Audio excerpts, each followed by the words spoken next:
just rely on your girlfriend on the go. Get it, get it, get it, get it, get it. When you need a voice or reason on the fly. It's been a long time. I shouldn't have left you without a dope beat to step two, step two, step two. If you know, you know.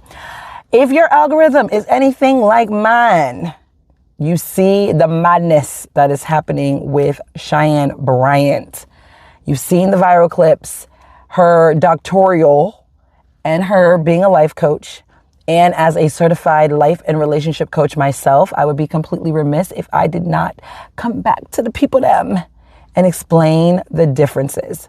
Not to knock on life coaches, because what I've seen when they're talking about her, the various people, the myriad of people that are talking about her, they're kind of like, stop calling yourself a doctor. You're a life coach. And the way they say like you're a life coach is almost like, I mean, it is tiers under being a doctor, of course, at least a doctor in like the mental health capacity. But don't pipe down, baby. Don't give life coaches too much now. We're still very, very effective.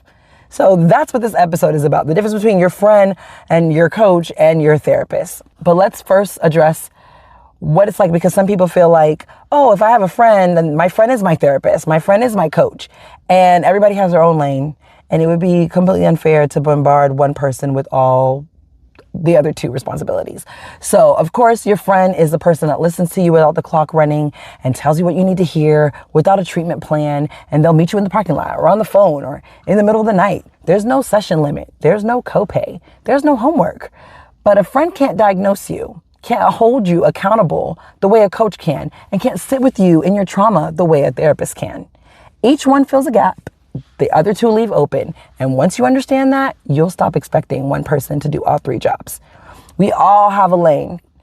Some of us can drive in two lanes while others can't. And here's what I mean by that, because I need people to understand. A therapist can be a coach. A coach in a full coach capacity cannot be a therapist unless that person has pursued, the required education that they need to acquire to be a therapist, and then they can operate. Again, a therapist can be a coach. They can operate in those two spaces. But if you're full-fledged like me, certified but not licensed coach, I have no business giving any type of services in therapy. Okay, so when someone crosses that line, it's not just a technicality. It's not a credential issue. It's dangerous. It can become very dangerous, because the person sitting across from you or on the other end of that Zoom call is trusting you with something very real, very fragile. And if you're operating outside of your training, outside of your license, outside of your lane, you are not helping them. You are gambling with their well-being. And that's exactly what's happened with Cheyenne Bryant. The issue isn't that she's just a coach presenting as something more. The issue is that people have trusted her with their mental health, and that trust deserved to be honored with transparency. So I just want to break it down very clearly, because I don't think people actually understand the difference. And it's not your fault. I mean, nobody's out here just teaching you, okay? So if you're unclear on what a therapist is, right? This is a licensed individual who is specialized in mental health. I'm talking in the mental health space, because there's other types of therapists. But they diagnose and they treat. They sit with you in your trauma, your past, how your past is showing up and possibly disrupting your present and your future. They are bound by a licensing board. They have continuing education requirements to keep up with. They can lose their license for misconduct. There's a huge amount of accountability that's built into the structure of being a therapist. Whereas a coach is strictly an accountability partner, baby. Someone who assists you in reaching your goals without touching trauma, without touching mental health, without touching anything a licensed professional should be handling. And here's the gotcha. People need to hear this. Coaches are not licensed. I said it before. The field is not regulated. Anybody can wake up and call themselves a coach, a life coach, a relationship coach. That's exactly why it's so important that the people in this space operate with integrity, because the safeguards that exist in therapy do not exist in the field of coaching. Okay? Let me give you an example. Let's say you are interested in being in a relationship, right? So you hit up a coach. me. And I'm going to give you ideas. I'm going to give you tips, practical strategies, honey. I'm going to show you how to show up differently, how to put yourself out there, how to increase your chances of finding the right person, not just any person, the right person, right? That's my lane. But a therapist is going to dig into, why do you keep ending up there in the first place? What happened to you? What did you learn about love early on? What trauma is sitting underneath those patterns? That's their lane.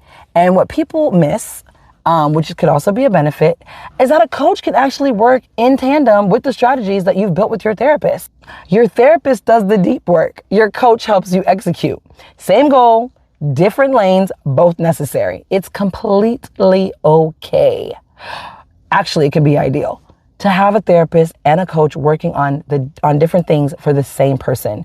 They are not mutually exclusive, okay? And just so we're very clear, this is not just about Cheyenne Bryant, because this is bigger than one person's credentials being questioned online. SZA is another example.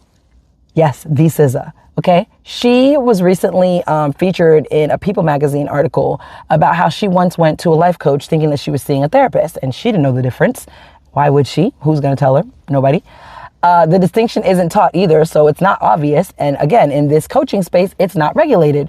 So the coach went and taught her box breathing to manage her anxiety. So for 3 months, SZA sat with that. 3 months of breathing exercises while she was clearly in crisis, okay?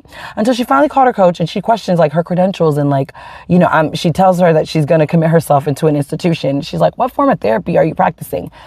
This coach had the audacity to say, I don't have a clinical form of therapy because I'm not a licensed therapist, honey. I thought you knew that. She lost me at honey. She thought you knew that? Excuse me? I can't even sit with it too long because it actually makes me sick to my stomach. 3 months in crisis, breathing into a box, and nobody thought to clarify who they were and what they could actually do for her. SZA is literally one of the most biggest artists in the world. She has access to resources most people could only dream about, and she still got mishandled. So imagine what's happening to everyday people who don't have the platform to tell their story, okay? That is what is at stake when people operate outside their lane. It's not just about a title.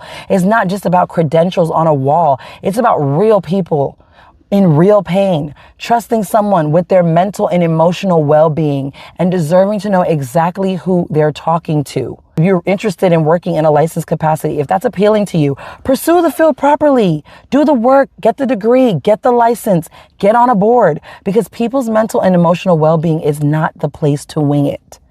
My goal is to work in my purpose, on purpose, and not purposely mislead anyone for profit.